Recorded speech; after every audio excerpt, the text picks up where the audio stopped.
Hello दोस्तों, कैसे हैं आप। उम्मीद है कि बेहतर होंगे और अपना ध्यान भी रखिए, क्योंकि देखिए आज की खबर है कि गृह मंत्री जी को कोरोना पॉजिटिव मिले हैं। तो आप लोग सुरक्षित रहिए और अपना और अपनों का ख्याल रखिए। तो देखिए राष्ट्रीय पुरस्कार की आज सेकंड वीडियो है, तो चलिए स्टार्ट करते हैं। सुभाष चंद्र बोस आपदा प्रबंधन पुरस्कार 2020। देखिए सुभाष चंद्र बोस की 123वीं जयंती थी। 23 जनवरी को उनकी जयंती मनाई जाती है। कितना आसान है, कितना अच्छा कॉम्बिनेशन है, कैसे आप याद रखेंगे। 123, या तो आपको 123 याद रह जाए या तो आपको 23 जनवरी याद रह जाए। दोनों में से एक ज़रूर आपको याद होगा। तो देखिए 123 लिख लीजिए, 1 2 3, 1 2 का 3 और यहाँ एक पाई मार दीजिए ओब्लिक वाली। 1 जनवरी, ये जनवरी का महीना है, पहला महीना, और 23 तारीख। या तो आपको 23 जनवरी याद है तब भी आप 123 निकाल लेंगे, और 123 याद है तब भी आप 23 जनवरी निकाल लेंगे। इस तरीके से आप याद रखिए। ये क्वेश्चन पे बात करते हैं। सुभाष चंद्र बोस आपदा प्रबंधन पुरस्कार 2020 देखिए 2 श्रेणियों में दिया जाता है, संस्था श्रेणी और व्यक्तिगत श्रेणी। संस्था श्रेणी की अगर हम बात करें तो आपदा शमन और प्रबंधन केंद्र उत्तराखंड को मिला है। 2019 में ये गाजियाबाद को मिला था आपदा प्रबंधन केंद्र को। कैसे याद रखेंगे उत्तराखंड। देखिए उत्तराखंड में वैसे ही बहुत आपदा आती है, खूब ज़्यादा हिमस्खलन होता है। 2013 की घटना से भी आप जोड़ सकते हैं। 2013 में जो है केदारनाथ में हिमस्खलन हुआ था। केदारनाथ मूवी भी बहुत लोगों ने देखी होगी, तो इसको आप याद रखिएगा। उत्तराखंड संस्था अगर बात करें तो कहाँ से, उत्तराखंड, आपदा शमन और प्रबंधन केंद्र उत्तराखंड। व्यक्तिगत यानी कि पर्सनली बात करें तो IPS कुमार मुन्नन सिंह को ये पुरस्कार दिया गया। IPS कुमार मुन्नन सिंह को। कैसे याद रखेंगे मुन्नन सिंह को। देखिए हर कोई सोचता है कि हमारा मुन्ना क्या बने, IPS बने, और लोगों को कोई भी उनके ऊपर आपदा आए, विपत्ति आए, उससे उनकी सुरक्षा करे। तो हर व्यक्ति चाहता है कि नहीं, कि हमारा मुन्ना IPS बने और लोगों की आपदा से मुक्त करे, कोई भी दिक्कत हो उनसे मुक्ति दिलाए। बात करें IPS कुमार मुन्नन की, तो ये NDMA national disaster management authority, ये इनके संस्थापक सदस्य रहे हैं, यानी कि राष्ट्रीय आपदा प्रबंधन प्राधिकरण के संस्थापक सदस्य रहे हैं। ये भी आप याद रखिएगा। नेक्स्ट को देखते हैं। देखिए साउथ के नाम बड़े अजीब होते हैं। मुप्पा वरापू पुरस्कार 2020। मुप्पा वरापू पुरस्कार भी 2 पुरस्कार होते हैं। इसमें मुप्पा वरापू वेंकैया नायडू पुरस्कार और मुप्पा वरापू राष्ट्रीय पुरस्कार। वेंकैया नायडू पुरस्कार की बात करें तो डॉक्टर MS स्वामीनाथन को मिला। GS का आपका क्वेश्चन भी है कि हरित क्रांति के जनक कौन है। भारत में हरित क्रांति के जनक किसे माना जाता है, तो डॉक्टर MS स्वामीनाथन को। मुरप्पा वरापू फाउंडेशन के द्वारा ये पुरस्कार इनको दिया गया है। तो फाउंडेशन नहीं आपको याद रखना है, लेकिन वेंकैया नायडू पुरस्कार और MS स्वामीनाथन याद रखना है। वेंकैया नायडू वर्तमान में भारत के उपराष्ट्रपति है, आप सब जानते हैं, लेकिन उनकी पत्नी का नाम बहुत कम लोग जानते होंगे। कोई खास ज़रूरी भी नहीं है, बस अवेयरनेस के लिए ज़रूरी है। किसी को कोई जानता है तो ठीक है, नहीं जानता है तो भी सही है। लेकिन देखिए स्वामी और नाथ दोनों एक दूसरे के पर्यायवाची हैं। जो वेंकैया नायडू जी है, उनकी पत्नी जो है वो अपनी पत्नी के क्या है, स्वामी है। तो वेंकैया नायडू अपनी पत्नी के क्या है, स्वामी है। इसी तरीके से आप इसको याद रखिएगा। राष्ट्रीय पुरस्कार की बात करें तो डॉक्टर गुट्टा मुनिरत्नम को समाज सेवा हेतु दिया गया है स्वर्ण भारत ट्रस्ट के द्वारा। याद आपको रखना है, मुप्पा वरापू राष्ट्रीय पुरस्कार डॉक्टर गुट्टा मुनिरत्नम। देखिए मुनि हो, बाबा हो, योगी हो, उनका हमारे राष्ट्र में बहुत सम्मान होता है और बहुत ज़्यादा माना जाता है, उनको कोई कुछ कह नहीं सकता। तो मुनि रत्न हुए कि नहीं, राष्ट्रीय रत्न है। इसको आप इस तरीके से याद रखिएगा। नेक्स्ट देखते हैं, central bank of year Asia Pacific award 2020 किसको दिया गया? तो देखिए, पैसिफिक कहिए या प्रशांत कहिए, एशिया प्रशांत अवार्ड 2020 शक्तिकांत दास आरबीआई के गवर्नर है। ये एक बैंकर मैगजीन है, बैंकर मैगजीन के द्वारा ये दिया गया है। पैसिफिक प्रशांत यानी कि प्रशांत और शक्ति, प्रशांत और शक्ति पूरा एशिया घूमे हैं। आपको हमेशा के लिए याद रहेगा, प्रशांत और शक्ति कहाँ घूमे हैं? पूरा एशिया घूमे हैं। नेक्स्ट की बात करें तो देखिए, 8वां IIFTC टूरिज्म इम्पैक्ट अवार्ड 2020 किसको मिला? तो ये जोया अख्तर को मिला है, फिल्म निर्माता है ये, और जावेद अख्तर की लड़की है, फरहान अख्तर की सिस्टर है। इनको ये अवार्ड दिया गया सिनेमा के जरिए विश्व पर्यटन में उत्कृष्ट योगदान हेतु। देखिए, इन्होंने क्या किया था, 2011 में इनकी एक मूवी बनी थी, ज़िंदगी ना मिलेगी दोबारा, जिसकी शूटिंग स्पेन में हुई थी। और 2015 में इनकी एक मूवी आई थी, दिल धड़कने दो, जिसकी शूटिंग तुर्की में हुई थी। यानी कि दोनों की ही शूटिंग बाहर हुई थी।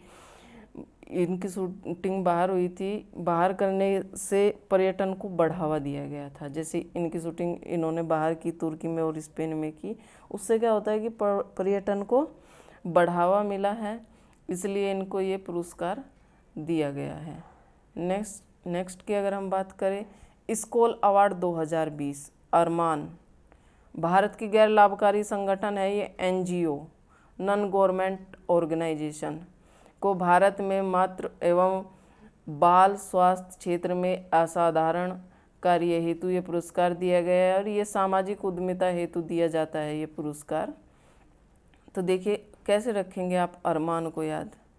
अरमान नाम भी होता है, बहुत लोगों का दोस्त होगा अरमान, ठीक है। समझ लीजिए कि आपका दोस्त है अरमान, और उसको जो है मातृ एवं बाल स्वास्थ्य के क्षेत्र में असाधारण कार्य हेतु अवार्ड मिला है। तो आप उसको चाहेंगे कि नहीं कि एक कॉल कर ली जाए और उस एक कॉल के जरिए उसको बधाई दे दी जाए? तो आप तुरंत क्या करेंगे? अरमान को कॉल करेंगे। कॉल से आपको क्या रहेगा? इस कॉल अवार्ड किसको मिला? अरमान NGO को। नेक्स्ट की बात करें हम, विज्ञान दिवस पुरस्कार 2020। देखिए, विज्ञान दिवस पुरस्कार याद करने से पहले आप जान लीजिए कि विज्ञान दिवस कब मनाया जाता है। तो ये 28 फरवरी को मनाया जाता है। और CV रमन, कल भी आप पढ़े थे CV रमन, रमन लिख गया है, CV रमन क्या थे? चंद्रशेखर वेंकट रमन थे। इनको जब 1954 में भारत रत्न स्टार्ट हुआ था, तो 3 लोगों को एक साथ ये पुरस्कार दिया गया था, जिनमें CV रमन भी शामिल थे। अब बात करते हैं विज्ञान दिवस पुरस्कार 2020 की। तो SIRB महिला उत्कृष्टता पुरस्कार, SIRB ज़्यादा खास नहीं है, लेकिन महिला उत्कृष्टता पुरस्कार आप याद रखिए। डॉक्टर नीता, डॉक्टर दीपा और डॉक्टर गीता, नाम तो एक जैसे ही है, नीता दीपा गीता, आप ऐसे भी याद रख सकते हैं। नहीं तो अगर ऐसे भूल जाएंगे तो आप लिख लीजिए डॉक्टर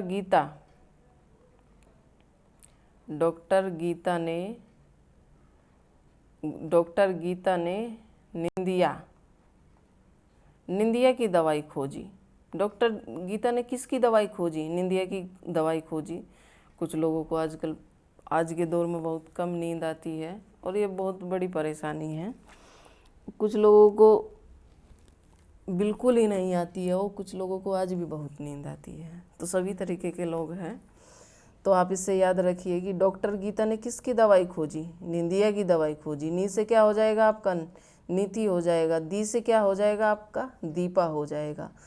नेक्स्ट इस दूसरा पुरस्कार देखिए, समाज हितार्थ प्रौद्योगिकी द्वारा उत्कृष्टता अनुप्रयोगों हेतु राष्ट्रीय युवा महिला पुरस्कार। यानी कि राष्ट्रीय युवा महिला पुरस्कार किस किस को दिया गया? डॉक्टर श्वेता और डॉक्टर शालिनी। देखिए, बहुत लोगों को तो ऐसे ही याद हो जाएगा, किसी लड़की की फ्रेंड होगी, श्वेता भी होगी और शालिनी भी होगी, ठीक है। जैसे हमारा नाम श्वेता है और हमारी चाइल्डहुड फ्रेंड का नाम शालिनी है। तो इस तरीके से आप इसको जोड़ के याद रखिए। डॉक्टर श्वेता शालिनी, सा साथ दोनों सा की सिमिलरिटी है, युवा है। डॉक्टर श्वेता शालिनी क्या है? युवा महिला है। नेक्स्ट देखिए, खास भी है, प्रधानमंत्री मातृ वंदना योजना पुरस्कार 2020। प्रधानमंत्री मातृ वंदना योजना पुरस्कार 2020 देखिए 2 श्रेणियों में दिया जाता है, राज्य श्रेणी और जिला स्तर श्रेणी। राज्य स्तर श्रेणी में 1 करोड़ प्लस, यानी कि 1 करोड़ से अधिक आबादी में होगा। दोनों के लिए दो कंडीशन है। और राज्य स्तर श्रेणी में 1 करोड़ से अधिक आबादी में किसको मिला। वहीं जिला स्तर की बात करें तो 1 करोड़ से अधिक आबादी में किसको मिला और 1 करोड़ से कम आबादी में किसको मिला। सबको पढ़ लेते हैं, लेकिन इसका फर्स्ट याद करना आपको बहुत ज़्यादा ज़रूरी है। 1 करोड़ प्लस की अगर आबादी की बात करें तो MP, आंध्र प्रदेश, हरियाणा। 1 करोड़ से कम की आबादी की बात करें तो दादर नगर हवेली, हिमाचल और चंडीगढ़। और जिले स्तर में अगर बात करें तो देखिए यहाँ भी MP पहले पर है और यहाँ MP का जिला भी पहले पर है, इंदौर। यहाँ भी आंध्र प्रदेश दूसरे पे हो और जिले स्तर में भी उसका एक ज़िला कुरनूल सेकंड स्थान पे है। फिर असम का आ जाता है दक्षिण सालमारा मनकाचार जिला आ जाता है। 1 करोड़ से कम आबादी वाले पे बात करें जिला स्तर तो शेरछिप, कहीं कहीं सरछिप भी लिखा रहता है, मिज़ोरम, ऊन, हिमाचल और पुदुचेरी। तो इसको आप कैसे याद रखेंगे? देखिए MP, एक तो MP राज्य है और एक होता है मेंबर ऑफ पार्लियामेंट। तो MP जी कहाँ गए? हवेली में गए। MP जी हवेली में गए, क्या करने गए थे? मातृ वंदना करने गए थे। तो MP जी हवेली में मातृ वंदना, MP जी हवेली में मातृ वंदना करने गए। वहाँ उन्हें क्या मिला? इंदौर का शेर मिल गया। वहाँ उन्हें इंदौर का शेर मिल गया और वो क्या हुए? छिप गए। इस तरीके से एक सेंटेंस लिख लीजिए, इससे आपको पूरा याद रहेगा। नेक्स्ट की अगर हम बात करें तो राष्ट्रीय ई-गवर्नेंस अवार्ड। देखिए जो भी इस पे आपको बताया जाता है या जो भी कूट बताया जाता है या याद करने का कुछ भी माध्यम बताया जाता है तो उसको आप नोट करते चलिए, क्योंकि देखिए अभ्यास से ही कुशलता आती है। आप सुन लेंगे। इसी तरीके से आप जान लीजिए कि 2 बंदे हैं, एक बंदे ने सुना, समझा, खूब ध्यान से सुना और ठीक है कोई बात नहीं। दूसरे बंदे ने भी सुना, समझा, लेकिन इसने एक काम और किया, जो भी एक्टिविटी यहाँ हो रही है उसको नोट भी किया। तो जब कभी 10 दिन, 15 दिन या फिर 1 महीने बाद कभी इसको दोहराने की बात आएगी तो जो ये पहले वाला बंदा है इसको उतना ही टाइम मिलेगा दोहराने में जितना पहली बार मिला, लेकिन दूसरे बंदे को कम टाइम लगेगा, क्योंकि वो चीज़ों को देखेगा, कूट देखेगा, इस तरीके से ही देखेगा। अच्छा यहाँ पे क्या था? अच्छा MP जी हवेली गए, क्या करने? मातृ वंदना करने गए थे, वहाँ उनको इंदौर का शेर मिला, उसको सब याद आ जाएगा। MP जी हवेली मातृ वंदना करने गए, इंदौर का शेर मिल गया, वहीं पे जाके छिप गए। तो चीज़ें इस तरीके से याद हो जाएगी। तो आप चीज़ों को सबको नोट करते हुए चलिए। देखिए नेक्स्ट देखते हैं, राष्ट्रीय ई-गवर्नेंस अवार्ड 2020।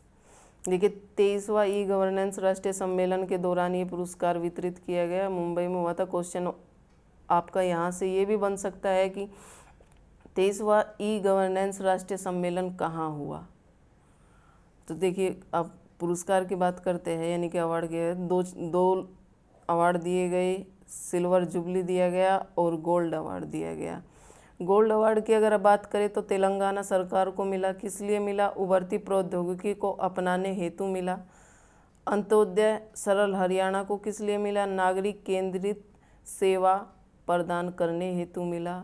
IIT रुड़की की बात करें तो उपग्रह आधारित कृषि सूचना प्रणाली ICT के एक कुशल अनुप्रयोगों को नागरिक केंद्रित सेवाओं हेतु दिया गया। IIT रुड़की आपकी उत्तराखंड में पड़ती है। उत्तराखंड में एक रुड़की ज़िला है, उसी में ये IIT पड़ती है। कैसे याद रखेंगे? देखिए इसको EG आप जानते हैं कि E से E हो जाएगा और G से गवर्नेंस हो जाएगा।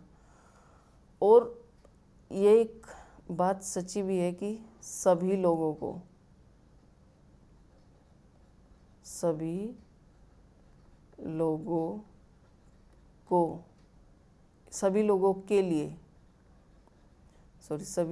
के लिए ईजी नहीं है, सभी लोगों के लिए ईजी नहीं है टाई बांधना।